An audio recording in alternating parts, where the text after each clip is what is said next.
Vong at Kim, umalma sa bashing at boycott.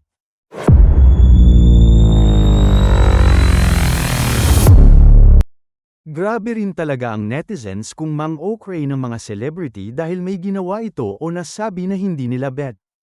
Patuloy pa rin ang pambabash kina Vong Navarro at Kim Chiu sa SOCMED kahit na nagpaliwanag na sila na binasa lang nila ang opening spiel na nasa script ng kanilang noontime show. Pinost pa nga nina Vong ang screenshot ng script nila sa It's Showtime, noong Miyerkules para patunayan yun. Ako po ay nagtatrabaho lang at binasa ko lang ang spiels ko. Wala po akong masamang intensyon.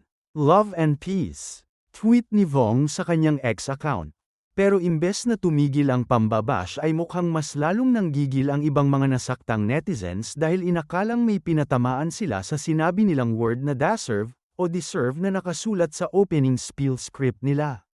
Sa mismong X post kasi ng TV host, comedian, ay mababasa ang mga below-the-belt comment against him at sa pagboboycott sa kanilang noontime show. Maging si Kim nga ay hindi nakaligtas sa pambabatikos. Kahit na tulad ni Vong ay nag-explain na rin ito na binasa lang nila ang script. Dinadamay pa ng mga nasaktang netizens ang ipapalabas pa lang na pelikula ng Kim Pao.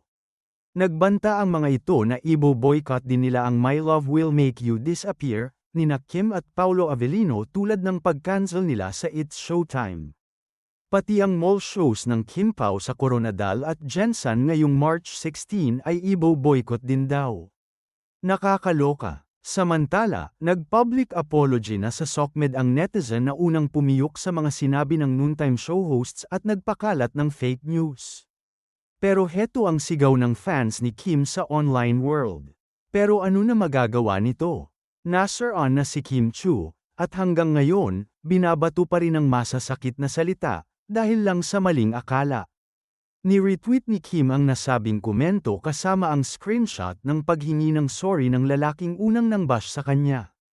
Post ni Kim sa X, mahalaga po mag-hashtag factcheck bago manghusga at akusahan ang isang tao. Let's all be responsible citizens. Magtulungan tayo, huwag magsiraan. God bless po ang lahat. Sana naman tigilan na ng basher sina Vong at Kim dahil nagpaliwanag na sila. Peace everyone.